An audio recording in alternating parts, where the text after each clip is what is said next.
Buenos días, unos minutos y empezamos, ¿vale? Gracias.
Muy buenas. ¿Qué tal? Buenos días.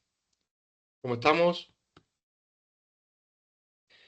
Por aquí estáis ya Mariano, Carmen, a ver si se va Hola, uniendo más gente. No obstante, bueno, buenos como días, la... Buenos días, ¿qué Domingo. tal? Como la reunión, bueno, la clase queda grabada, pues también eh, se puede ver, digamos, en diferido. Vamos a ir admitiendo más gente que está entrando. Tenemos por aquí a Domingo, mi tocayo, como suele decir. Ujú. ¿Qué tal? ¿Todo bien, no? Hola, todo bien, gracias. Bueno. Ok.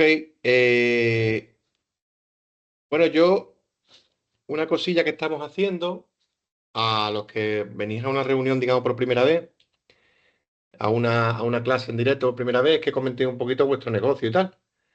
Entonces, si os parece bien, o a qué os dedicáis, no sé si tendréis un negocio propiamente dicho, o a lo mejor estáis haciendo el curso solamente por gusto. Pero bueno, si queréis comentar algo, no sé, Mariano ya lo dijo la semana pasada, Domingo y Carmen, creo que vosotros no habéis estado en directo ninguna vez todavía, ¿no?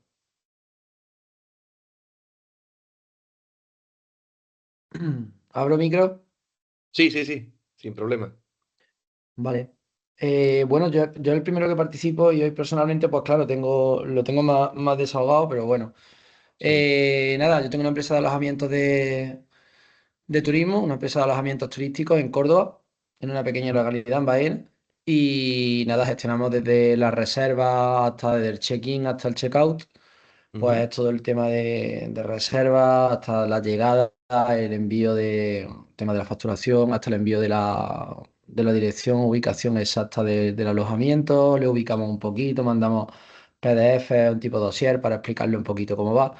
Y estamos centrados en el entorno porque estamos aquí a la de la Sierra Subbética y Zueros pues es un filón para nosotros. Entonces intentamos también que visiten Suero, la Sierra Subbética y bueno, considerado uno de los pueblos más bonitos de España para el tema de ecoturismo y demás.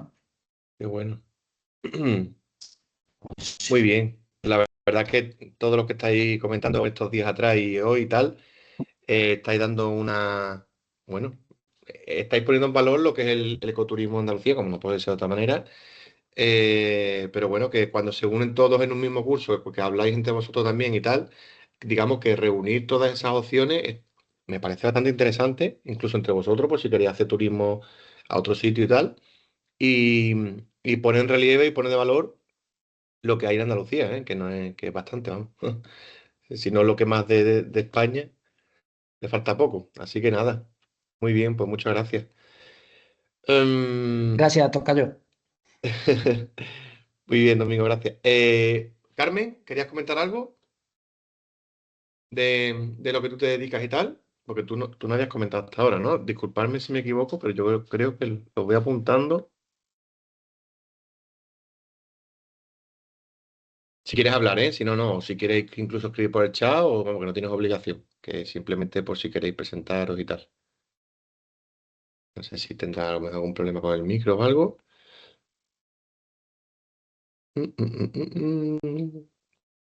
Pues no se escucha en cualquier caso, Carmen. Si lo quieres poner por el chat bien, y si no, no te preocupes, ¿vale? Em, Mariano y Juan Pablo ya han estado en otras sesiones. Juan Pablo ya creo que hoy está más, digamos, en terreno sólido, que el otro día estaba para allá, para arriba, para abajo, el campo, la cobertura, ¿no? Así es, sí, correcto. Estaba la cosa complicadilla. Bueno, muy bien, muy bien. Bueno, pues yo voy a ir abriendo por aquí la presentación de lo que vamos a ver hoy. Eh, bueno, vamos un poco sobre la marcha, vamos viendo cómo tenemos esa, digamos, tranquilidad de que estamos en petit comité, por así decirlo, pues podéis interrumpirme si queréis comentar algo al respecto, si queréis dar una idea, si decir no estoy de acuerdo con esto, lo que sea, ¿eh? Aquí estamos, porque esto no es una clase magistral ni muchísimo menos. Esto es un poco feedback, que haya retroalimentación entre todos y que se cree valor compartido. Bueno, estoy abriendo el temario, como digo, la presentación. Un segundito.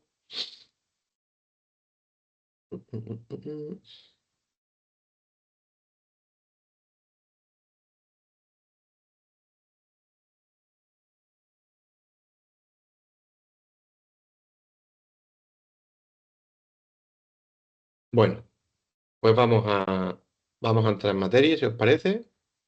Y lo dicho, me podéis interrumpir todo lo que queráis, sin problema ninguno, y comentar lo que sea, ¿vale?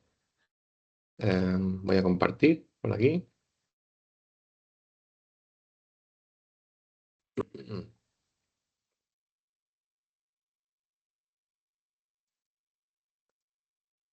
Bueno,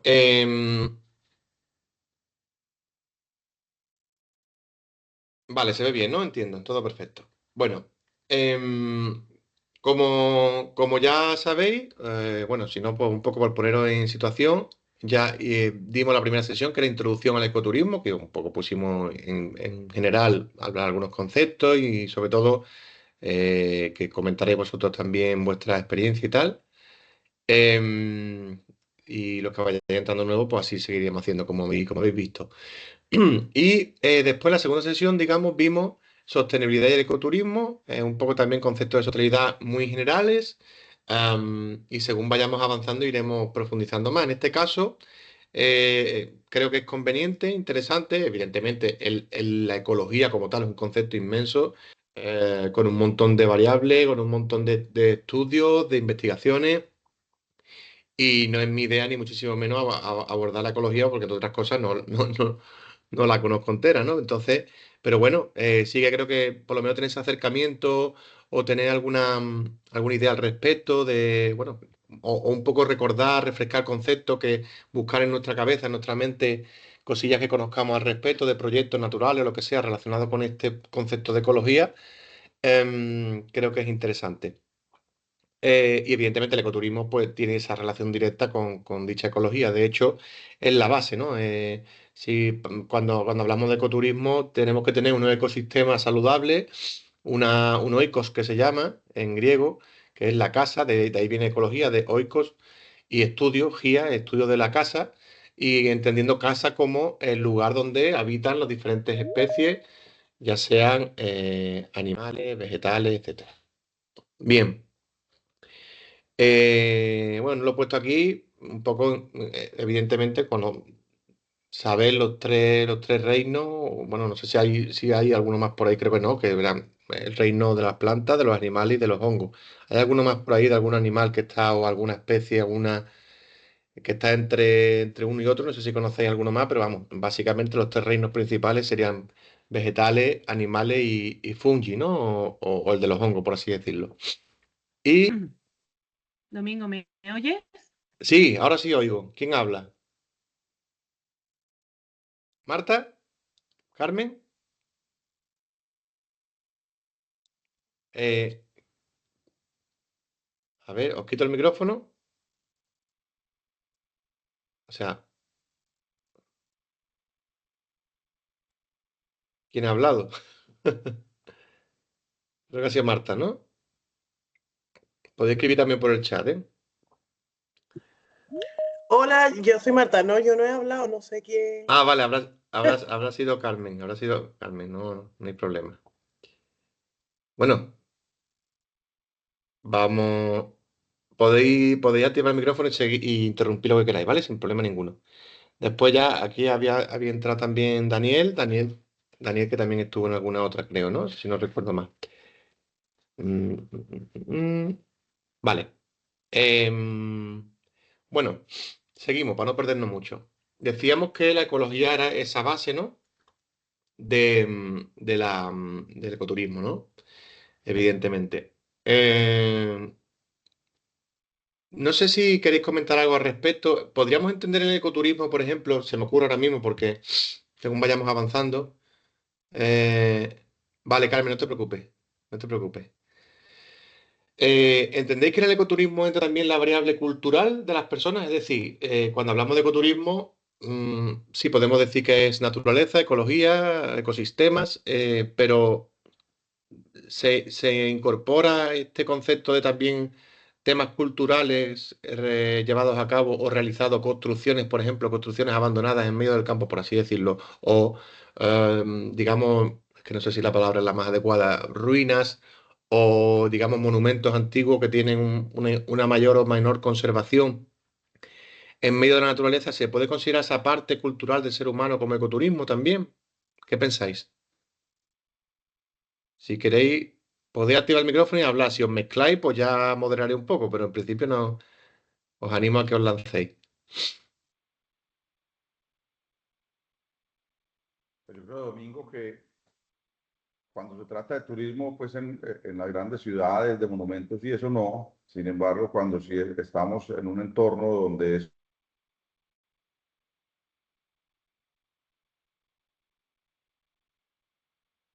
Sí, Juan Pablo, creo que se ha ido la voz. ¿En un entorno qué?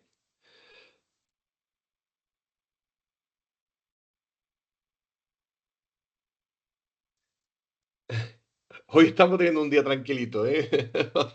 Vamos en cuanto a temas de estar los micrófonos dormidos todavía.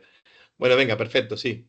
Sí, entiendo eso, Juan Pablo, que cuando entramos en la ciudad es más turismo Empresa solamente, sino que hay que buscar otros atractivos en la zona para tratar de generar tracción a los Ujú, clientes. Entonces, si bien no hay una relación directa con la ecología, creo que hay que buscar ese tipo de turismo para complementar lo que queremos hacer con el campo y con, y con el impacto que queremos generar en las zonas donde estamos generando tracción para los clientes. ujú. Sí, por ejemplo, se me ocurre cuando, no sé si es por dónde era, por la zona del Caminito del Rey, ¿no? Que es donde, que por allí, por Málaga, no recuerdo ahora mismo el municipio exacto, que la memoria me falla muchas veces. Creo que por allí había alguna presa hidráulica, ¿no? Abandonada. No sé si alguien me lo puede corroborar. Mm. Porque lo digo porque muchas veces o tú estás haciendo ecoturismo y te encuentras una infraestructura hecha por el ser humano que está abandonada o lo que sea y le da cierto encanto, ¿no? Entonces yo creo que sí, que de alguna manera en el ecoturismo podríamos incluir esa parte cultural, ¿no? Puede ser interesante. Carmen dice que cuando hablamos de entornos rurales creo que es importante incluirlo en este concepto, ¿vale? Carmen, yo creo que si tocas un poco lo que es el micrófono o algo, le das a activar, creo que podrás hablar, porque antes se te ha escuchado. Bueno, seguimos, vamos a empezar que si no, no avanzamos.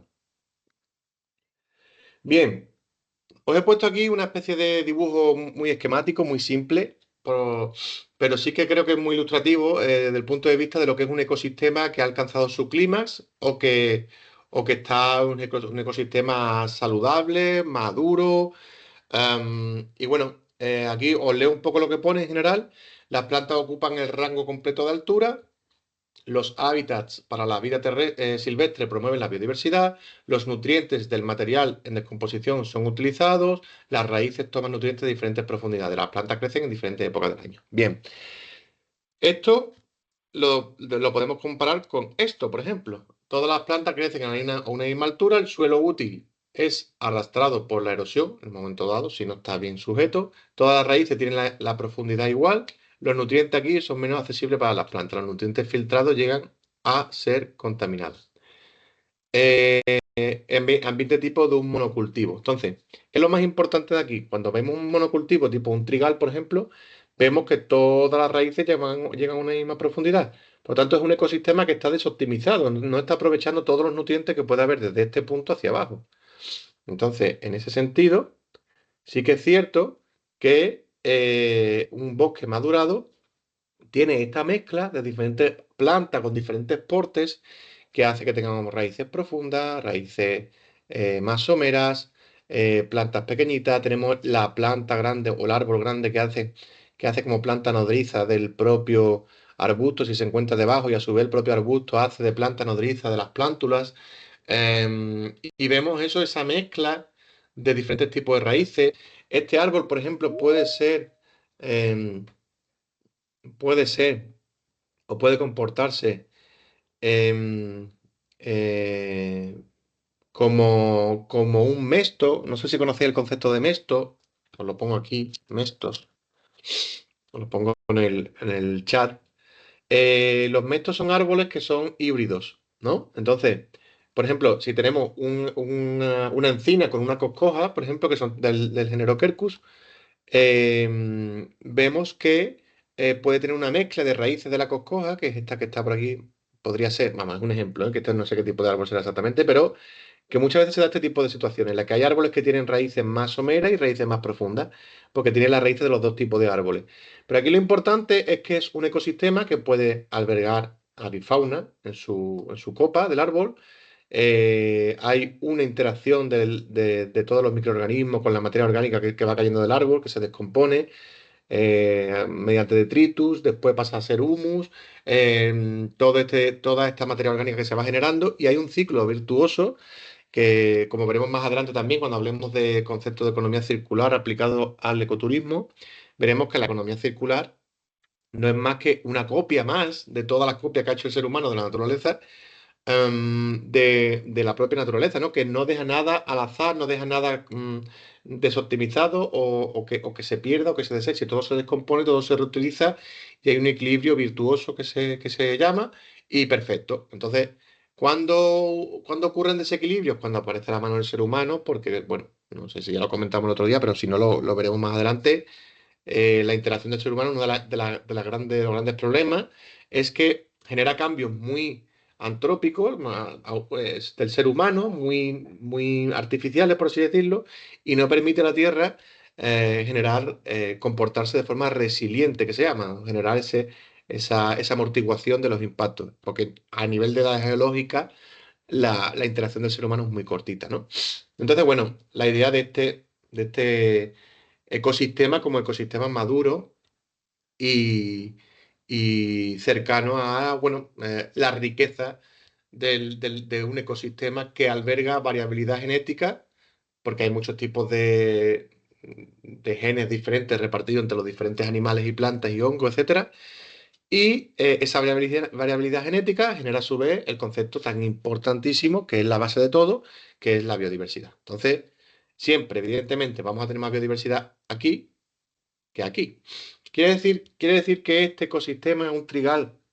Vamos, es un trigal, no exactamente tratando de un trigo, creo que son gramíneas, creo. Bueno, como el trigo, pero que no sé qué tipo de planta es exactamente. Em, ¿Quiere decir que este tipo de monocultivo no se pueda considerar o no sea considerado un ecosistema? No, también es un ecosistema de alguna manera, ¿no? El ejemplo más claro lo vemos cuando en un trigal, un campo de trigo, de pastos, vemos, por ejemplo, con una cosechadora que estamos recogiendo la cosecha y nos topamos con un nido de aguilucho cenizo. El aguilucho cenizo es el típico que anida en este tipo de entornos, ¿no? Entonces, si no tenemos este tipo de ecosistemas, el aguilucho cenizo no anida. Por lo tanto, también el ser humano ha generado un tipo de paisaje, unos ecotonos, unos ecosistemas que han hecho que los animales, la avifauna o los animales en general, se hayan, digamos, adaptado a este tipo de ecosistemas. Por lo tanto, también se puede considerar un ecosistema con mayor o menor riqueza, pero al fin y al cabo llega a alcanzar un equilibrio que, bueno, mantiene un poco el paisaje y los diferentes ecosistemas y ecotonos en equilibrio y en orden, como digo. Los ecotonos, no sé si conoceréis lo que son básicamente esa zona digamos, de mezcla de paisajes. Es decir, es como la transición de un ecosistema a otro, ¿vale? Y después pongo otro concepto interesante que es bueno, pues podemos imitar lo que se hace podemos imitar lo que se hace, lo que sucede en un bosque, lo podemos llevar a cabo a la horticultura, ¿no? Podemos hacer un huerto forestal, también acercándonos al concepto de permacultura, que es ese conocimiento, esa sabiduría de cómo interaccionan las plantas, qué plantas casan mejor con otras, de manera que no tengamos que utilizar herbicidas para matar lo que consideramos a lo mejor en un momento dado malas plantas o malas hierbas, lo que sea, ¿no? Sino que por lo mejor el romero con el tomate, no se lo desconozco, ¿eh? El romero con el tomate, con el tomillo, mezclándolo todo, pues fomentan que el tomate no le entre ningún tipo de enfermedad. La lechuga casa muy bien con el pimiento con el calabacín, no sé, se me ocurre, ¿eh? Y lo podemos mezclar también, evidentemente, con árboles, que ya entramos en el concepto de silvicultura, ¿no? Entonces, a nivel conceptual, los ecosistemas nos dan una pista, nos enseña de cómo debemos, digamos, tratar el entorno para que nos beneficiemos de los mismos a la vez que se conservan. Este concepto de beneficiarnos de los ecosistemas a la vez que lo conservamos, este concepto nos lleva a la idea de, por un lado, economía ambiental versus economía ecológica y la idea de servicios ecosistémicos, ¿vale? Que es lo que vamos a ver ahora. Bien, aquí tenemos una de esas tipo, que es uno de los ecosistemas o el ecosistema por excelencia en el que el ser humano ha interaccionado, ha generado un manejo, por así decirlo, o una gestión, y ha generado una sinergia positiva, ha mejorado el entorno incluso. Esto era un bosque de durisilva y mediante aclaramiento, quitando árboles, se ha conseguido un equilibrio donde no un ecosistema lleno de árboles a tope es lo más saludable, sino que incluso este tipo de ecosistema donde hay claros y árboles y pastos y ganado, etcétera, genera más biodiversidad, incluso que a lo mejor un bosque cerrado donde todo está un poco más encorsetado en ese sentido. Entonces, el ecosistema de esa puede ser considerado como el ecosistema por excelencia donde el hombre ha interaccionado de forma positiva. Ahora os pregunto, en esta fotografía, en este dibujo, esta imagen, consideremos una de esas, ¿vale? ¿Cuántos servicios ecosistémicos localizáis? Si conocéis el concepto y si no, pues decid que pensáis que conocéis o qué es lo que conocéis por servicio ecosistémico.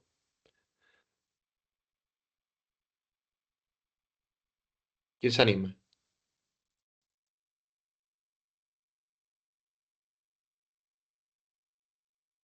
¿Alguien? ¿O qué Yo, pensáis Domingo, es la primera Sí, Mariano? que decía que era la primera vez que he escuchado ese término. El concepto, ¿verdad? Sí, Bueno, sí, yo cuando lo escuché por primera vez también dije, ¿esto qué es? ¿Cuáles son esos servicios ecosistémicos, no? Básicamente, los servicios ecosistémicos es una clasificación que se hace a nivel natural de lo que ya hay. O sea, no vamos a descubrir nada, lo que venimos es a ponerle nombre a lo que ya hay. Eh, los servicios ecosistémicos, básicamente, hay diferentes versiones, diferentes líneas de estudio, pero básicamente los servicios ecosistémicos eh, se pueden diferenciar en cuatro categorías. Tenemos los servicios ecosistémicos de abastecimiento, los servicios ecosistémicos de regulación, servicios ecosistémicos de apoyo, que se llama, y servicios ecosistémicos culturales o existenciales. Vamos por partes, aunque no los vamos a ver todos, pero hago un resumen rápido de los mismos. Servicio ecosistémico de abastecimiento es aquellos servicios que nos da el ecosistema, como su propio nombre indica, que, digamos, son la base de digamos, el suministro de recursos del que hacemos uso nosotros de la naturaleza. Es decir, la madera, el propio agua, la fruta, si tú vas a una mina y obtienes una serie de materiales de una extracción minera, también un servicio ecosistémico de abastecimiento. Los propios animales que utilizamos para nuestra alimentación es servicio ecosistémico de abastecimiento. Es decir, todo aquello en lo que la naturaleza nos abastece, todas esas materias primas que nos ofrece y todos esos alimentos que nos ofrece, se puede considerar dentro del ámbito del servicio ecosistémico de abastecimiento. Bien, ¿qué más servicios nos ofrece la naturaleza? Pues tenemos el servicio ecosistémico de regulación, es decir, la naturaleza regula todo lo que está a su alcance, siempre y cuando no la sometamos a una presión excesiva, donde la naturaleza no tenga, digamos, posibilidad de margen de acción, ¿no? Como lo que hemos dicho antes de no tener resiliencia, que es ese concepto de poder amortiguar los impactos. Siempre que la naturaleza la dejemos funcionar correctamente, va a fomentar este servicio ecosistémico de regulación. Depura el aire, depura el agua, se depura con las propias plantas o con el propio paso de las diferentes, el subsuelo, a través de las rocas, etcétera. Regula la protección del suelo cuando hay arboledas que evita que haya erosión asociada a la escorrentía, etcétera, etcétera, etcétera. Es decir, todo lo que sea regular el entorno para que haya un equilibrio, para que el ecosistema esté vivo y sea saludable, se puede considerar servicio ecosistémico de regulación. Servicio ecosistémico de apoyo. La naturaleza nos apoya con diferentes cosas, y no solamente a nosotros, sino también a los animales. Es decir, un árbol que sirve de refugio para un ave. Una zona donde nosotros podemos, digamos, construir o nos da espacio para poder construir cualquier cosa, pues eso nos da ese apoyo de ese entorno, ¿no? Cualquier planta medicinal que tenga un principio activo que todavía a lo mejor no lo conocemos y que nos va a servir de cara al futuro para una medicina. Ese principio activo que todavía no conocemos está ahí, resguardado en la naturaleza, en ese reservorio. Pues nos está dando ya ahí un servicio ecosistémico de apoyo. Nos da ese apoyo que no conocemos a lo mejor a priori, pero que está ahí para lo que necesitemos. Es el entorno donde se reproducen los animales. Pues todo esto se puede considerar servicio ecosistémico de apoyo. Y por último, tenemos el servicio ecosistémico el servicio ecosistémico cultural o existencial o de existencia, que es el propio disfrute de la naturaleza por el mero hecho de estar en contacto con ella, que ahí va, es la base posiblemente del ecoturismo. Cuando hacemos ecoturismo es por el disfrute, también por conocer, por el conocimiento, porque a veces el ecoturismo asociado a una, digamos, a un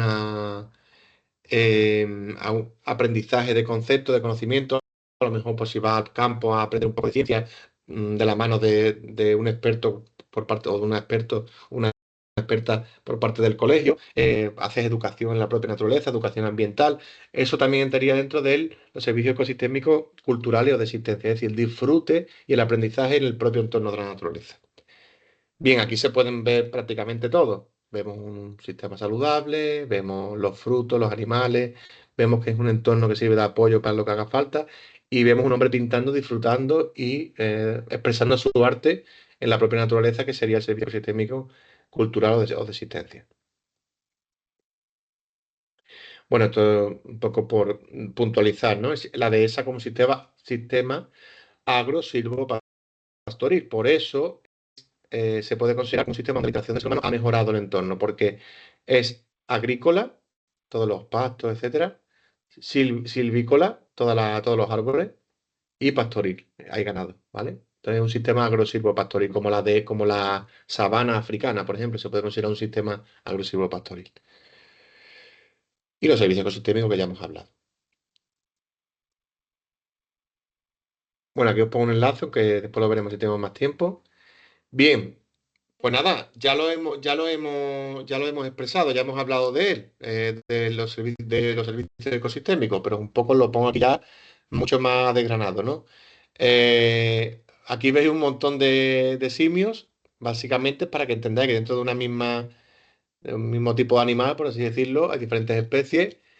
em, y veis que la variabilidad genética es brutal, ¿no? O sea, dentro de un mismo tipo de animal tenemos mucha variabilidad genética y esto es la base de la biodiversidad.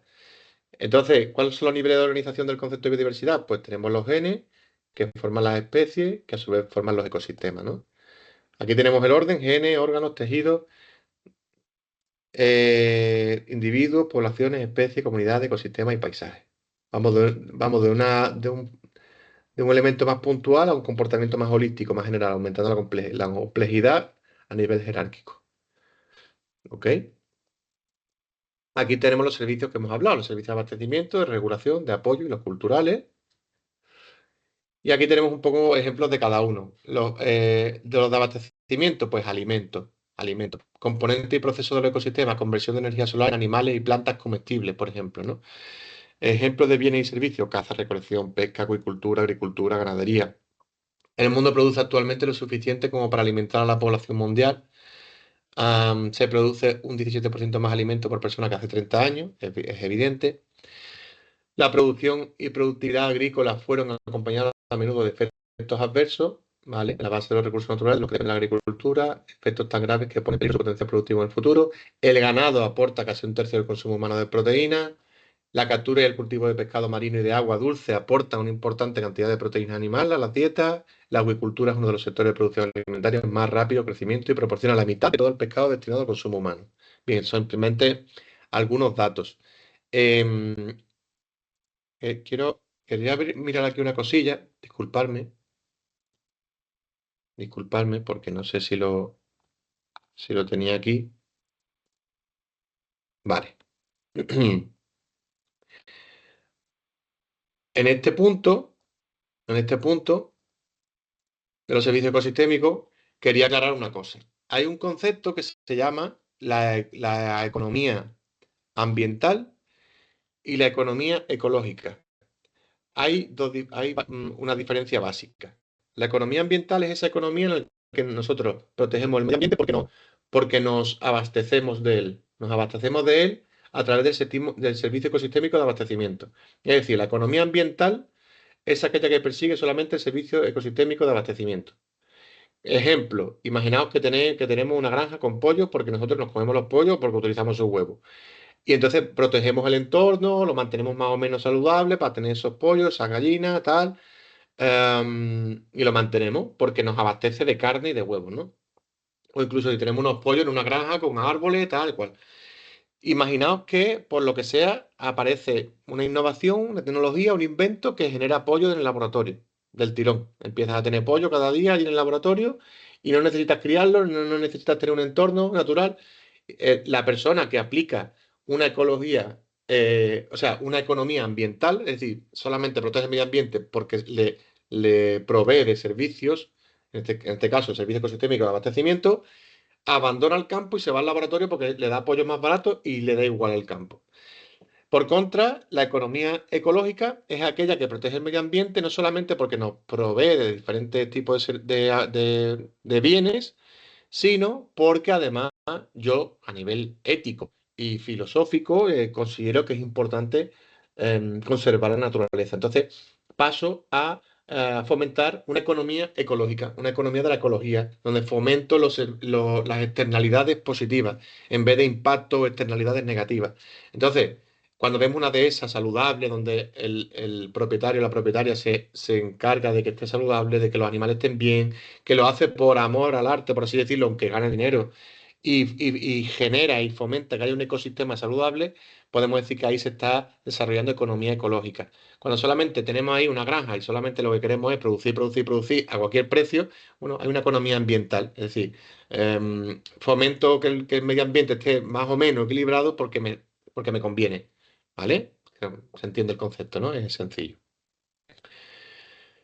Bueno, seguimos con el servicio ecosistémico de abastecimiento. Materias primas, ya hemos visto que nos provee de alimentos, nos provee también de materias primas. Conversión de energía solar en biomasa para la construcción y otros usos. Material para construcción y manufactura, combustible y energía, piensos, fertilizantes naturales, etcétera. Es decir, el petróleo es un servicio ecosistémico de abastecimiento. Los ecosistemas proporcionan una gran diversidad de materias, como la madera, los biocombustibles, las fibras de especies vegetales y animales cultivadas o silvestres. El ganado proporciona diferentes tipos de materias primas como fibra, lana. Fijaos, un clarísimo ejemplo de lo que acabo de comentar. Un clarísimo ejemplo de lo que acabo de comentar. Hemos dicho economía ambiental versus economía ecológica. En China, creo que era en China, se ha sintetizado ya un material que es igual que la lana que da la oveja, más barato. El precio de la oveja, de la lana de oveja ha caído a mínimos históricos, o sea, a céntimos. Ya nadie quiere ya nadie quiere la lana de la oveja porque es más cara, porque hay que mantener la oveja, hay que tener unos pastos, es más cara y ya se regala prácticamente. ¿Por qué? Porque han caído los precios, porque se ha fomentado una economía ambiental, es decir, ya se está fomentando ahí una economía ambiental. Hemos conseguido crear lana sintética, por lo tanto ya no necesito la oveja, me da igual la oveja y se pierde. El que fomenta la economía ecológica protege la oveja, sigue utilizando la lana de oveja, aunque cueste más caro porque considera que es un mejor material, de mayor calidad, con un origen sostenible, etcétera, etcétera, etcétera. Aquí tenemos un claro ejemplo, ¿vale? Cultivo de microalgas, desecho de pescado para la producción de biocombustibles, nuevos materiales, las conchas para la elaboración de joyas y otros objetos culturales, ¿vale? Esto es los servicios ecosistémicos de abastecimiento. El servicio ecosistémico de regulación son los beneficios obtenidos de la regulación de los procesos ecosistémicos, por ejemplo, la regulación de la calidad del aire, la fertilidad de los suelos, el control de las inundaciones, las enfermedades, la polinización de los cultivos. Fijaos lo difícil que sería que ahora mismo desaparecieran las abejas o los insectos polinizadores y tuviéramos que polinizar las flores nosotros uno por uno. O cuando hay sequía, que tenemos que ir con una cisterna, un camión cisterna, regando el campo, los olivos, por ejemplo. Cuando cae agua del cielo y lo riega todo por igual. Cuando las abejas hacen esa polinización todas por igual sin que nos enteremos. O sea, muchas veces no somos conscientes de lo equilibrado que está el planeta, ¿no? Y yo, sinceramente, creo que debería ser la prioridad number one, ¿no? Mantener ese entorno en el que nosotros vivimos. Lo que pasa es que nos hemos hecho unos seres tan artificiales, el ser humano, una especie tan artificial, que hemos perdido la conexión con la naturaleza, ¿no? No es vuestro caso, porque sois personas que estáis todo el día trabajando en el entorno del ecoturismo y, bueno, sois unos privilegiados en ese sentido y fomentáis esto, ¿no? O sea que vuestra labor en el mundo es fundamental. Bien, decía, el control de inundaciones está relacionado con el mantenimiento de la calidad del aire, el suelo, bueno, lo que ya hemos dicho, proporcionados por los ecosistemas, a menudo son invisibles, estos servicios de regulación son invisibles, por consiguiente, en la mayoría de los casos se dan por sentado, lo que yo acabo de decir, ¿vale? Cuando se ven dañados, las pérdidas resultantes pueden ser importantes y difíciles de recuperar, ¿vale? Hacemos una tala masiva de árboles, viene una escorrentía y arrastra el suelo, y inundaciones y problemas, incluso pérdidas humanas, ¿no? Pues ahí nos damos cuenta de la importancia de tener un ecosistema saludable, ¿no? Bien, servicio de regulación, seguimos, regulación atmosférica, un poco por incidir en lo mismo, ¿vale? Regulación climática, amortiguación a portuaciones, regulación hídrica, disponibilidad hídrica, ya lo hemos comentado. ¿Lo veis? Lo que acabo de decir, la diferencia de un sitio donde no hay árboles y se produce una escorrentía brutal arrastrando tierra, versus un ecosistema maduro, con árboles, con roca, con plantas que retienen el agua y no permiten que avance más allá de, bueno, cuando hay un agua sobrante que ya va un poco con esa lentitud y esa tranquilidad sin generar erosión y escorrentía. Ok, aquí hay varios, el suelo, cuanto más vegetación hay, mejor se mantiene el suelo. Veis cómo aquí, donde hay vegetación, el suelo es mucho más amplio, el estrato, la edafología brilla por su presencia y aquí brilla por su ausencia. ¿Vale? ¿Ok? O más servicio de regulación, lo que he dicho antes, también el control biológico. Muchas veces echamos pesticidas cuando a lo mejor si dejáramos que un ecosistema funcionara de forma natural, la agricultura ecológica, etcétera, podría llevarse a cabo, podría proliferar con el control biológico, con los propios depredadores naturales. Esto siempre genera gran controversia porque siempre está el concepto de, bueno, y si yo dejo mi cultivo y lo hago ecológico, me viene una plaga y lo destroza y tengo unas pérdidas brutales.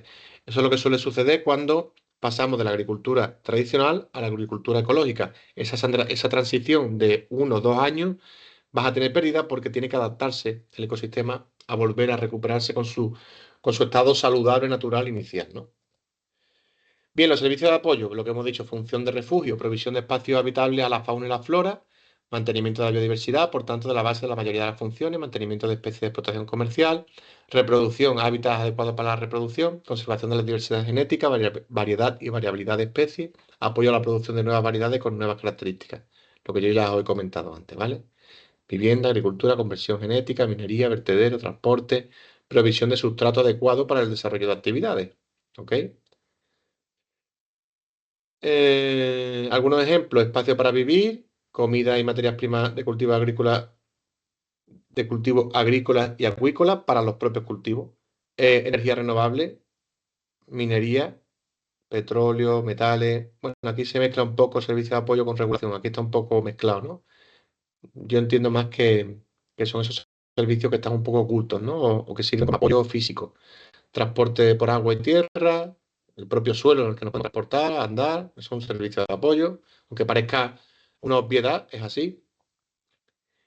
Aquí también mete la actividad turística en cuanto a entorno físico, ¿vale? Que yo la actividad turística, el ecoturismo, lo veo más como cultural o existencial, que son estos que vemos aquí, ¿vale?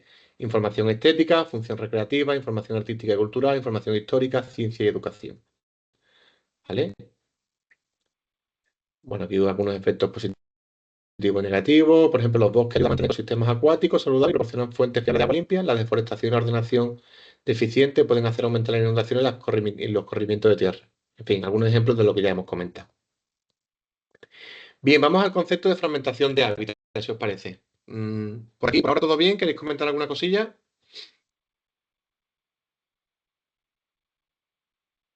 Todo bien. ¿Todo bien, Juan Pablo? Vale, gracias. Hoy estáis más callados, ¿eh? Hoy se ve que es un viernes más tranquilo. ¿Ha sido una semana intensa o qué? Bueno,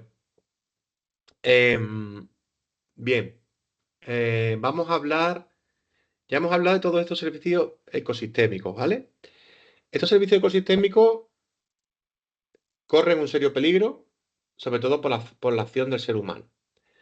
Los elementos básicos de este peligro son, evidentemente, la contaminación, tanto física como a través, o sea, tanto de eso, física como, o más que física, sólida, como la contaminación a través de fluentes líquidos, ¿no? Contaminación sólida, líquida y gaseosa, ¿no? Emisiones a la atmósfera, contaminación del suelo, contaminación del agua. Bien, contaminación por un lado. Esa contaminación a su vez va a hacer que se pierda biodiversidad, ¿vale? Porque si contaminamos un suelo y los animales o los bichitos, por así decirlo, se mueren, perdemos biodiversidad. Por lo tanto, se desequilibra el entorno. Pero es que hay algo más allá que también genera que se pierde, más que genere, hay algo más que disminuye la biodiversidad, no solamente la contaminación, sino la fragmentación de hábitat. Es decir, si yo destruyo o fragmento o rompo un entorno en cachitos más pequeños, por así decirlo, también disminuyo la biodiversidad. Entonces, la mezcla de ambas, contaminación con fragmentación de hábitat, es fatal para la biodiversidad. Porque a priori, si yo digo fragmentación de hábitat y os digo que se pierden especies animales o especies vegetales, a priori tú lo entiendes, ¿no? Dice, claro, si quitas terreno se pierde especies vegetales y especies animales. Pero el concepto va mucho más allá, tiene una base científica y un estudio científico, que vamos a ver ahora. Aquí vemos un ejemplo de fragmentación de hábitat. De por sí, el hábitat está fragmentado por el río, pero de forma natural, porque este río alberga ecosistemas. Este no contaría. Sin embargo, le ponemos un puente. El puente ya está ocupando este suelo, este espacio. Aquí hay una fragmentación donde se para, aunque puede pasar por aquí abajo. Estos son corredores verdes, ¿no? ¿Vale? Entonces el puente, dentro de lo que cabe, no es tan malo. La vía del tren no es tan malo en el sentido de que es madera, hierro, bueno, pueden pasar perfectamente los animales por aquí, pero ya empezamos a crear un peligro si pasa un tren, ¿vale? Pero la carretera es la peor. ¿Por qué? Porque tiene un vaivén de coches mucho más, digamos, constante, según una carretera muy transitada, y sobre todo que las carreteras suelen ir acompañadas de pantallas, vegetales, de quitamiedo, y muchas veces esta está muy simple, pero hay carreteras que realmente fragmentan y dividen el hábitat en dos, ¿no? El ecosistema. Entonces podríamos decir que la carretera es incluso el elemento que más fragmenta el hábitat. Aquí vemos, por ejemplo, que en la deforestación, si cortamos, también estamos fragmentando de alguna manera. Ahora vamos a ver por qué. ¿Dónde está la base del concepto de fragmentación de hábitat? Pues hay una teoría de estos dos ecólogos que eran la teoría de biogeografía de islas de MacArthur y Wilson. MacArthur y Wilson observaron que el número de especies en equilibrio encontrado en una isla está determinado por dos factores. Una isla de toda la vida, ¿vale? Una isla en el mar, por así decirlo. Está determinado por dos factores. El efecto de la distancia del continente y el efecto del tamaño de la isla, ¿vale? Por lo tanto, cuanto mayor sea la isla, cuanto mayor espacio tenga la isla, número de especies, mayor biodiversidad puede albergar. Hasta ahí lógico. Pero a su vez, cuanto más cerca esté la isla de un continente que es el foco emisor, imaginaos África, mayor número de especies va a tener también, porque las especies a priori vienen de África, ¿no? Como un ejemplo, ¿vale?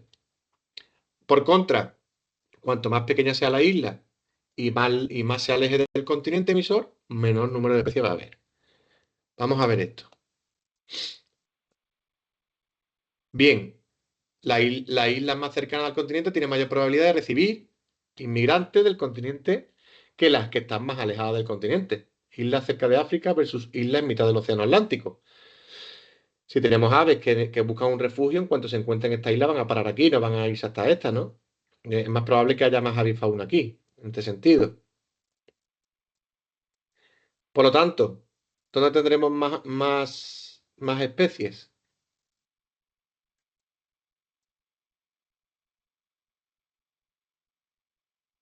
¿Qué pensáis? Aquí, ¿no? Bueno, yo lo he puesto en orden.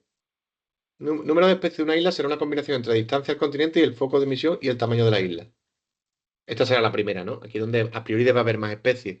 Es muy grande y además está muy cerca de África. La segunda, ¿cuál creéis que puede ser? Bueno, yo he puesto esta porque aunque esté lejos es bastante grande, pero bueno, podría haber sido esta. Después esta, aunque también podría haber sido esta. Esta y esta a priori la que menos especies tendrá. Bien, este concepto, ¿por qué es necesario entenderlo? Tenemos un tigre. Bueno, esto un poco lo he hecho sobre la marcha, pero bueno, imaginaos este tigre que está aquí, un tigre de Bengala, está aquí en la selva y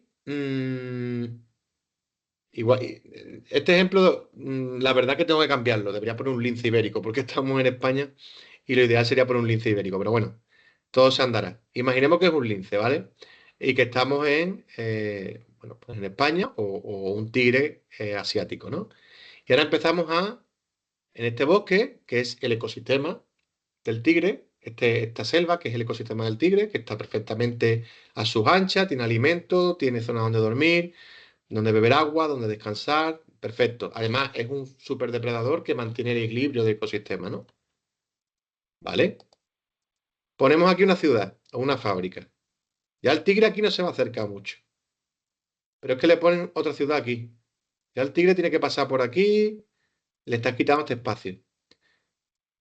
Le pones otra ciudad o un polígono industrial o como lo queráis llamar aquí y otra aquí. Qué hemos generado? Pequeñas zonas que donde antes teníamos toda esta isla, hablamos de isla como concepto de zona boscosa, por ejemplo, ¿no? Tenemos un bosque que tiene un principio y un fin. Tiene una entrada y tiene una salida, el bosque, unos límites.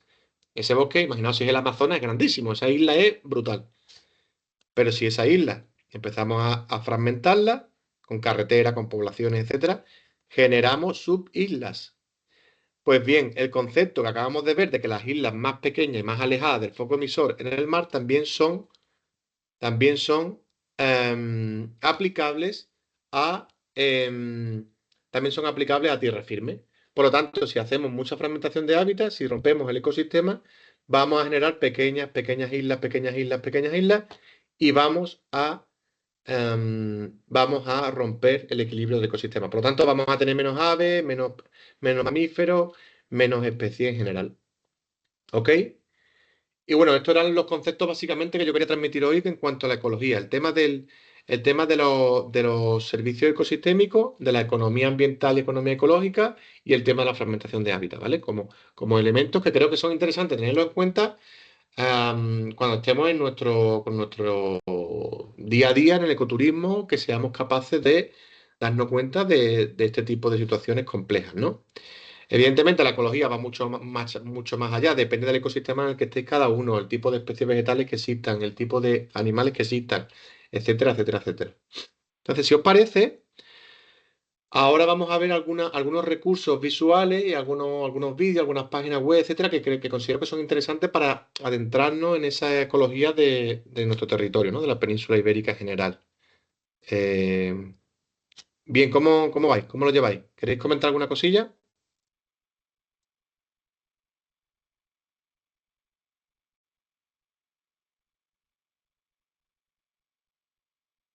¿Todo bien? Vale, perfecto, chicos. Pues venga, vamos a ver. Hola, Sí, ¿me escuchas? ¿quién habla? Carmen. ¿Es Carmen? Sí, creo que es Carmen. Carmen, no sé si es que el micrófono lo desactivas porque se te escucha. Por momentos se te escucha. Pero llega un momento como que se vuelve a silenciar el micrófono. No sé qué sucede. Espérate, a ver si te lo puedo arreglar yo. Eh, es como si el micrófono se te desactivara o se desenchufara. Vale, Domingo. sin problema. Si tienes que marcharte, no te preocupes. Desconectado. Juan Pablo, Veo que Carmen se ha desconectado, ¿no? no, está por aquí, pero tiene el micrófono.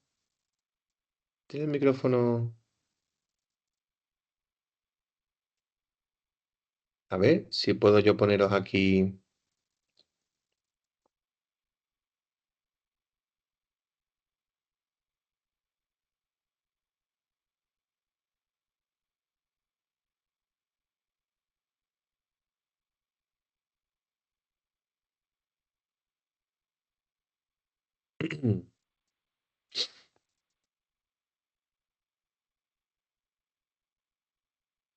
Vale, perfecto. Vale, Domingo, vale, Juan Pablo. Eh, Domingo, pero no será la de a las 11 hay otra webinar también, que es que no sé si la habéis visto, a las 11, ¿eh? Os voy a pasar también el enlace si queréis, ya que estamos aquí. Un segundito. Hacemos este pequeño paréntesis antes de ver los recursos audiovisuales. Os voy a pasar el enlace de otro webinar que hay a las 11, por si queréis ir, ¿eh? Que yo lo he puesto también aquí en la plataforma, pero a veces la plataforma, que es un poco, a veces tiene mucho contenido y a lo mejor no habéis sido capaz de verlo, no lo sé. Yo por si acaso os lo, os lo facilito por aquí, ¿vale? Un segundito. Juan Pablo, ya le voy a mostrar. Un segundo. Este foro.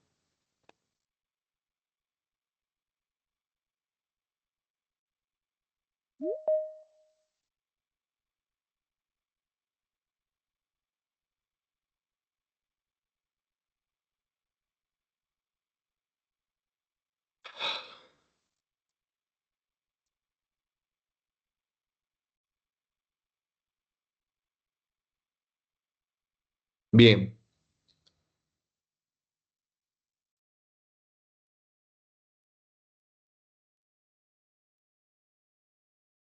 bien, os pongo por aquí un enlace, ¿vale? Ahí os he puesto un enlace de otra webinar que es ahí a las 11 por si queréis asistir. Vale. Mm, Domingo, ¿me oyes? sí, Carmen, Ay, menos mal. qué bien, por fin. Vale, perfecto. Nada, mira, me gustaría comentarte una cosa que se me está viniendo a la cabeza y es que hablando del tema del ecoturismo, en un principio, porque yo desde el principio intentándonos explicar, cuando mencionaste lo del tema del lo que era intervenir, ¿no? El tema del ser humano. Yo estuve trabajando durante un periodo de tiempo en la parte de los Alcores en Sevilla y bueno, me pareció bastante interesante la unión con el tema de la naturaleza y todo el proceso que durante un largo periodo de tiempo se realizó con los molinos de agua, el tema de llevar a través del tren de los panaderos lo que era la harina y el pan hasta Sevilla. Ujú, Ese qué bueno. entorno a día de hoy ha quedado pues como una vía verde y la verdad es que veo que es bastante interesante esa unión. Sí, sí, Y sí, a medida sí. que he ido haciendo lo que es las imágenes o lo que he podido ver, no dejo de pensar en esa importancia de la intervención también del ser humano. Y si es para algo bueno, como era este caso, la verdad es que es bastante interesante, siempre y cuando respetando el entorno, por supuesto. Sí, sí, sí, sí. Hombre, está claro que el ser humano es un ser que se le supone inteligente, que por lo tanto puede hacer grandes cosas o destruir por temas como la ambición o la competitividad voraz o lo que sea, ¿no? Pero es verdad que el ser humano puede perfectamente, sobre todo en los primeros asentamientos, antes sobre todo de la revolución industrial, etcétera, el ser humano tenía un buen equilibrio con la naturaleza, ¿no? O sea, en ese sentido, nunca ha generado un impacto tan negativo como a partir de la revolución industrial, donde se empezó a utilizar el carbón para fabricar y evolucionar económicamente, sí, pero ahora mismo pues hemos crecido demasiado. Pero sí, la parte cultural se puede incorporar a la parte del ecoturismo, evidentemente, en esa relación con la naturaleza, ciertamente. Pues muy bien, muchas gracias, Carmen, por esa aportación. No sé si tú quieres comentar a qué te dedicas tú así rápidamente. Sí, mira, en un principio quería comenzar así y ahora ya en mitad pues me daba cosa comentaroslo. Yo soy Vale. historiadora del arte y técnica en turismo. Ajá. Tengo mi empresa de servicios turísticos y culturales. Bueno, yo soy de Écija, un pueblo de Sevilla, pero Ujú. también trabajo en Osuna y en Córdoba. Así que por eso en muchas ocasiones cuando habéis tenido las clases anteriores no he podido participar, pues porque estoy bastante liadilla de una ciudad a Sí, otra, pero sí es cierto que lo importante es dar a conocer, pues nada, la historia, el patrimonio, todo lo que es el ambiente que tenemos en nuestras ciudades y bueno, a la vez disfrutar enseñándolo y bueno, conservándolo. muy bien, muy interesante. Pues muchísimas gracias, Carmen. Muchísimas Domingo, gracias. Sí, Juan Pablo. vale, yo te quería decir algo pues a los compañeros. Yo no sé si es posible que generemos un foro. Yo en mi presentación, cuando hicimos la presentación al principio del curso, puse los links pues de los perfiles de redes sociales de cada, pues, de los míos en particular de mi Ajá. negocio. Pero esto Sí. puede ser una red muy interesante, todos estos cursos para que entre todos nos apoyemos y que generemos un foro donde cada uno ponga su información y cómo contactarlo, porque nosotros en los diferentes negocios, pues muchas veces necesitamos de los servicios de algún otro. Yo, por ejemplo, en el camping que estamos apenas licenciando, voy a necesitar servicios de guías, de todo este proceso de agencias de viajes, de muchas de las personas que intervienen acá. Entonces, no sé, Domingo, si te parece, si podemos generar un foro donde podamos publicar toda esa información de perfiles y demás. Me parece perfecto, una gran idea. De hecho, lo estoy creando ahora mismo. Sí, sí, sí. Tal como me lo está diciendo, lo estoy haciendo porque me parece una buena idea. En este foro, un espacio para Gracias. que incorporéis.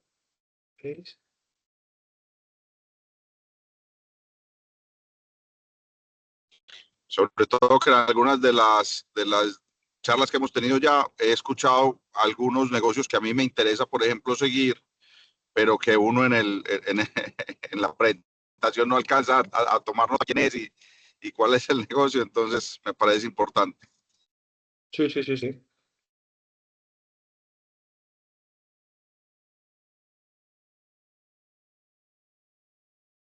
Vale.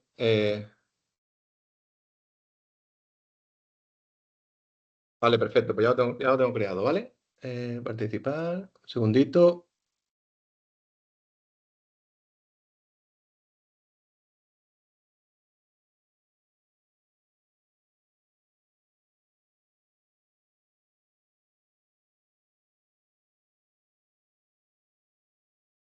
Eh, a ver, Juan Pablo. Bueno, mira, os voy a compartir pantalla perfectamente porque no hay ningún problema.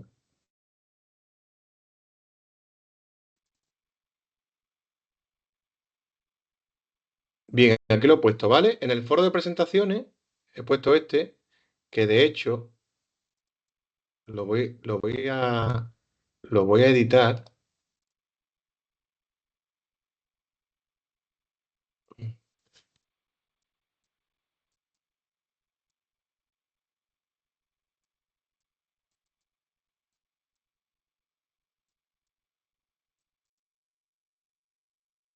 Lo voy a poner en mayúscula para que se vea bien, ¿vale? Entonces, foro para anunciar vuestra información comercial y profesional. En este foro se propone un espacio para que incorporéis vuestra información comercial y creéis sinergias. Creo que puede ser un espacio de información útil para todos y todas. Animados a participar. Saludos, ¿vale? Ahí lo tenéis. Yo creo que ahí vais contestando a este hilo y ahí podéis poner toda la información. Me parece una gran idea, Juan Pablo. Muchas gracias. Vale, muchas gracias. Perfecto. Bueno, pues vamos a ver algunos recursos, como hemos dicho, que me parecen interesantes. Vamos a ver, vamos a ver. Tenemos aquí. Vamos a empezar, como hemos dicho antes, hemos empezado hablando sobre esa línea que hay o ese equilibrio que hay en los sistemas maduros, ¿vale? En los bosques sobre todo o en las selvas, bueno, aquellos ecosistemas que tienen Imagina que puedes crear una app con vegetales de gran porte, suelen ser aquellas que, digamos, generan más biodiversidad y mayor equilibrio. Entonces vamos a ver una cosa interesante que posiblemente vosotros lo conozcáis ya, pero bueno, cuando hablamos del mundo de las plantas, el mundo vegetal, desde las células vegetales en adelante, las plantas no están menos evolucionadas que nosotros, simplemente porque no se muevan o no hablen o no tengan sistema nervioso, sino que las plantas tienen un sistema de comunicación propio y han evolucionado en otra línea, en otra dirección, ¿vale? Entonces, os voy a poner un vídeo que me parece interesante que es para que veáis cómo las plantas se comunican entre ellas, ¿ok? Vamos a ponerlo. Todo bien, evidentemente mediante, digamos, sustancias químicas, que es su idioma, ¿no? La forma en la que ellas se comunican.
¿Vale? Pues hay una interacción entre las propias raíces. Esto evidentemente no sucede con tanta facilidad, ni mucho menos en un monocultivo, un trigal, que es el ejemplo que estamos poniendo ahora desde el principio. Eh, Evidentemente eso no pasa, no hay unas especies tan evolucionadas en ese sentido como para que haya esa comunicación bajo tierra, ¿no? De hecho, hay un experimento que no he logrado encontrar, no sé si lo vi yo hace tiempo en algún sitio, pero vamos, básicamente es un experimento que hablaba sobre la memoria de las plantas. Teníamos una planta, una maceta, imaginaos bueno, macetero, con su planta que crece hacia arriba, y esa misma planta se cogía y se ponía en horizontal, de manera que estaba la planta así, ¿no? Se dejaba un rato, no sé, o un día, la planta estaba así en horizontal, y la planta, su tendencia. Vale, sin problema, Marta, se ha marchado. Esa planta que estaba en horizontal tiende a crecer en contra de donde está la gravedad. Entonces, como la planta estaba en horizontal, su tendencia es crecer, girar y crecer hacia arriba. Hacer un codo aquí y girar hacia arriba. Esa planta, antes de que empezara a girar y a crecer hacia arriba, se metía en un congelador, sin llegar a matarla, evidentemente, para, digamos, generar esa hibernación, por así decirlo, aletargarla y, y después se sacaba y se ponía otra vez en vertical. ¿Qué es lo que hacía esa planta? Pues en vez de crecer vertical, crecía hacia la derecha durante un tiempo y después volvía a crecer hacia arriba. ¿Por qué crecía hacia la derecha? Porque, bueno, hacia la izquierda, depende de dónde lo hubieras puesto, porque guardaba en su memoria ese crecimiento que tenía que empezar a realizar en contra de la gravedad. Entonces, eso nos da una idea de que la planta tiene memoria de alguna manera, ¿no? Otro caso, en la línea de esto que hemos hablado, digamos, pequeño vídeo que os he puesto es que hubo un experimento no, algo que observaron, que había un bosque con muchos árboles donde había, los ciervos empezaron a comerse las hojas demasiado, hubo una presión herbívora muy fuerte. Entonces los árboles tenían una sustancia química que segregaban cuando había una presión muy fuerte de herbívoros, como digo, y empezaron a morir estos ciervos por un veneno que segregaban los árboles. Había una valla en medio y aquí había otro grupo de árboles donde había muchísimos menos ciervos, no había tanta presión herbívora. Sin embargo, también empezaron a morirse. ¿Por qué? Porque los árboles de aquí, una vez que ven esa amenaza, empiezan a emitir una sustancia química que avisa a sus vecinos de que hay una sobrepoblación de herbívoros que están comiéndose las hojas en demasía. Entonces, emiten esa información o esa señal química, ese aviso, y todos los árboles empiezan a generar ese veneno que mataba a estos ungulados. Ok. Os voy a poner otro vídeo interesante. Tengo aquí un par de vídeos. Vamos a combinar un poco vídeo con una página web más estática, por así decirlo. Esta página me parece muy interesante. Vamos a entrar por aquí. Vamos a entrar por aquí. Este es la Sociedad Ibérica para la Conservación y Estudio de los Mamíferos, ¿vale? Entonces aquí tenemos los diferentes tipos de mamíferos. Aquí lo tenemos, digamos, lo tenemos organizado por orden, medio, el IUCN no sé exactamente qué es, y el estatus. ¿Qué os apetece ver? Los roedores, las aves. O sea, las aves no son mamíferos, no, no sé, ¿alguna preferencia?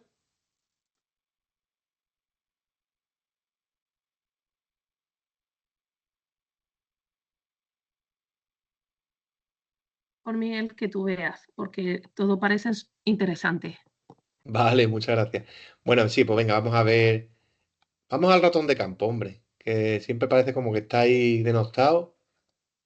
Vamos a ver el ratón de campo. Se distribuye por el oeste del Paleártico, ocupa toda la península ibérica y el Magreb, está presente en las Islas Baleares y ausente de la Macaronesia. Es una especie muy abundante que ocupa un rango de hábitats muy amplio, desde bosques de diferentes tipos, matorrales, praderas, campos de cultivo. Es presa común de gran número de depredadores y puntualmente puede causar daño en cultivos de cereales o huertas. Vale, perfecto. Aquí tenemos el, el mamífero. Este que es el ratón de campo.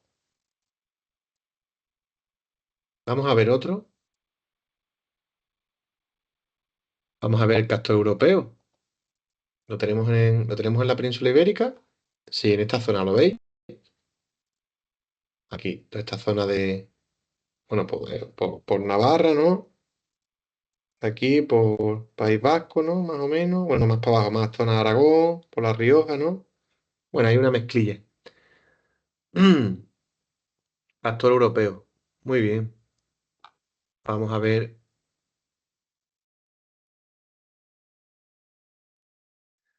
qué es lo que se dice del castor europeo. Es una especie de hábitos acuáticos que vive en ríos, estanques, canales. En bosque de ribera construye madrigueras reforzadas con ramaje en la entrada por debajo del agua. La presión cinegética lo restringió a principios del siglo XX a varias cuencas aisladas del centro de Europa. Expansiones y reintroducciones desde estos refugios están en el origen de la distribución actual. Bueno, el castor, ¿no? Mm, una de las cosas, por ejemplo, cambiando un poco de tipo de fauna, una de las cosas que a mí me gusta mucho de la avifauna, de las aves, es que son muy agradecidas, las puedes ver en el cielo. Un mamífero es muy difícil verlo. Tú no vas a ver un castor fácilmente, o un zorro fácilmente, o un lirón, ¿vale? Topillo campesino, ratón espiguero, marmota alpina, la ardilla moruna, topillo rojo. Qué gracioso. A ver si vemos alguno más interesante. La rata negra, madre mía. La ardilla roja, ¿dónde se sitúa la ardilla roja? Aquí en la península ibérica. Ah, pues mira, bastante. No sabía que era tan abundante. Qué bueno. Está presente de forma discontinua por la mayor parte de la península ibérica, excepto en el cuadrante suroccidental. Claro, yo vivo aquí, en Andalucía occidental, digamos. Los que estéis más para la Andalucía oriental, no sé si lo habréis visto alguna vez. Bueno, vamos a ver alguno más. Vamos a ver otro orden, otra familia.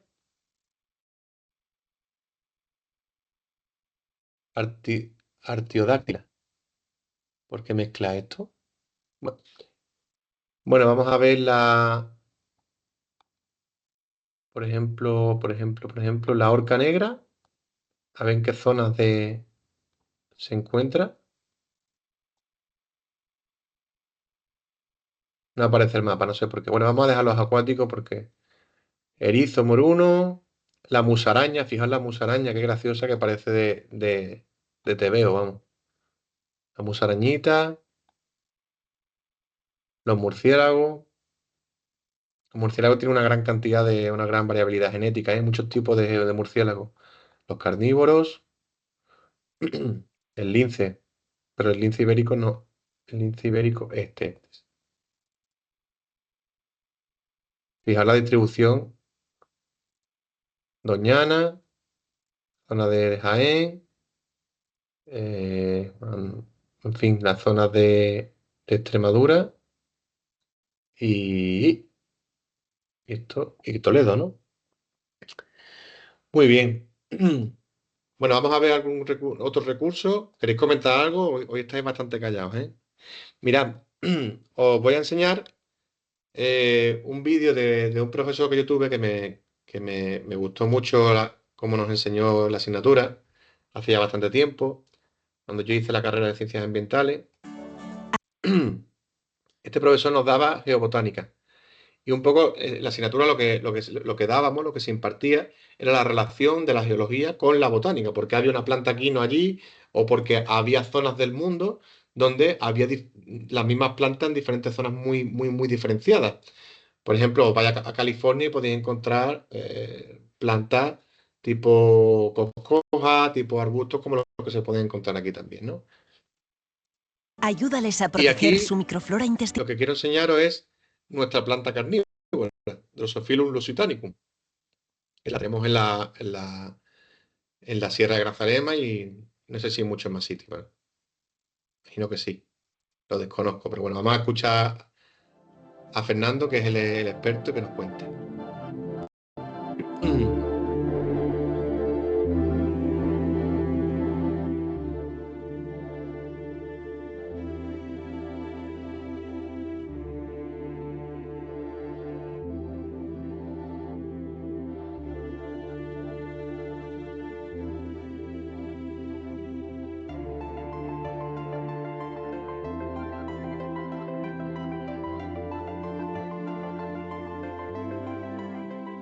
Las plantas carnívoras han fascinado no solo a los naturalistas, sino a la sociedad en general, al menos desde el último tercio del siglo XIX, cuando Charles Darwin mostró que realmente se alimentan de insectos. La carnivoría es ciertamente un fenómeno raro en plantas. Ocurre en poco más de las 800 especies de las cerca de 370.000 especies de angiospermas descritas en el planeta Tierra. De todas las plantas carnívoras, Drosophilum lusitanicum es probablemente la más rara. En primer lugar, es geográficamente rara, ya que se trata de una especie endémica del suroeste de la península ibérica y península tingitana, en el noroeste del continente africano. Se encuentra en suelos ácidos pobres en nutrientes, bajo un clima mediterráneo suavizado por la influencia atlántica. La región del estrecho de Gibraltar alberga la mayor densidad de poblaciones de esta especie. Sin embargo, para encontrarla no debemos buscar aquí, sino aquí, ya que se trata de una especie posfueguícola. De forma secundaria, también se encuentra en hábitats crónicamente perturbados, como taludes de carreteras, canteras y cortafuegos, pero siempre sobre sustratos ácidos e infértiles. Debido a las modificaciones de sus hojas para atrapar insectos, las plantas carnívoras son derrochadoras de agua con una baja eficiencia fotosintética. Por ello, suelen encontrarse en hábitats higroturbosos, en los que el agua del suelo no es limitante. Drosophilum, sin embargo, a pesar de su recubrimiento de gotas de mucílago acuoso, vive sobre suelos secos, lo que la diferencia de la mayoría de plantas carnívoras, es decir, es rara ecológicamente.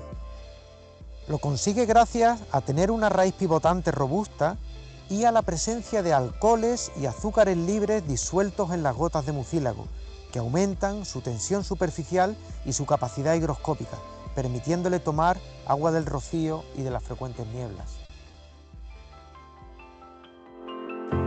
Drosophilum es además rara desde un punto de vista taxonómico o filogenético, ya que pertenece a una familia, Drosophilacea, que tiene un único representante, Drosophilum lusitanicum.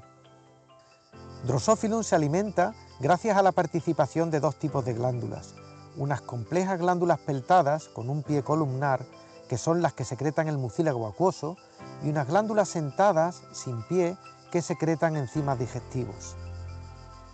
Las gotas de mucílago emiten un aroma peculiar, como a basura dulce, que atrae a los insectos presas, principalmente dípteros, moscas pequeñas a medianas, pero también lepidópteros esfíngidos y crisopas, dentro de los neurópteros.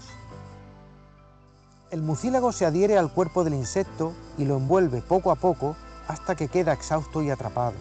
Entonces, los enzimas digestivos degradan el cuerpo del animal y la planta absorbe los nutrientes esenciales a través de ambas glándulas. Drosophilum es una especie estrictamente carnívora. En el invernadero, su crecimiento se ve fuertemente limitado si no se le alimenta con insectos, aunque se le aporten nutrientes mediante la fertilización del suelo. Drosophilum, al igual que el resto de plantas carnívoras, se alimenta de insectos, pero también se sirve de insectos para la reproducción, es decir, la polinización. ¿Qué pasaría si una planta atrapara también a sus insectos polinizadores? En principio, tendría un mayor aporte de nutrientes que otra que no lo hiciera, pero comprometería su eficacia reproductiva. Eso es lo que en ecología de plantas carnívoras se conoce como conflicto polinizador-presa. Para evitar dicho conflicto, la mayoría de las plantas carnívoras separan claramente sus hojas trampas de sus flores, cosa que no ocurre en Drosophilum. Sin embargo, esta especie discrimina claramente sus polinizadores de sus presas. ¿Cómo lo consigue? En primer lugar, es interesante observar sus flores. La corola, a pesar de estar formada por 5 pétalos libres, tiene forma de embudo. Esto reduce el riesgo de caída accidental de los polinizadores. Pero quizá la clave esté en las señales olfativas de las hojas y las flores de las que la planta se serviría para discriminar presas y polinizadores. Flores y hojas emiten distintos aromas. Los de las flores, mayoritariamente alcanos, atraen a coleópteros, que son sus principales polinizadores. Los del mucílago de las hojas, mayoritariamente aldehídos, ácidos grasos y ésteres cíclicos, atraen a dípteros, neurópteros y lepidópteros esfíngidos. Nos encontramos ante una de las plantas más raras del planeta, no solo por ser carnívora, sino que dentro del conjunto de las plantas carnívoras, Drosophilum lusitanicum es una auténtica rareza. Es una especie endémica, es rara ecológicamente y es filogenéticamente única. Es una especie rara. A pesar de ello, en la lista roja de la flora vascular española aparece solo como casi amenazada y no está siquiera catalogada en la lista roja europea de plantas vasculares. Esta especie está estrechamente asociada a la erriza o brezal mediterráneo, un hábitat singular de gran riqueza ecológica que, sin embargo, ha estado infravalorado durante mucho tiempo. Esperamos que Drosophilum lusitanicum contribuya a la conservación de su hábitat, para que éste la proteja de la extinción, que significaría no solo la desaparición de una especie, sino de toda una familia botánica.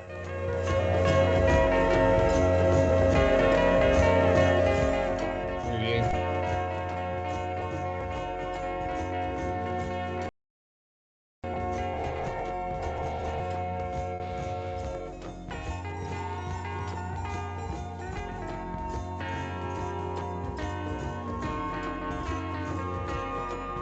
Bueno, veis que es una familia botánica, es lo mismo que sucede con el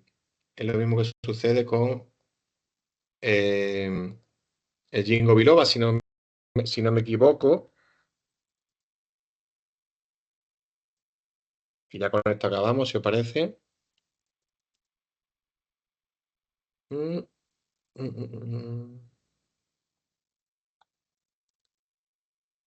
Es la única especie viviente de su familia, la Ginkgo Aceae, ¿vale? El Ginkgo biloba también es la única especie que pertenece a una única familia, es como lo que le pasa a Drosophilum. Es decir, que no hay más especies para generar esa familia, es una familia que solamente está compuesta por una especie de planta.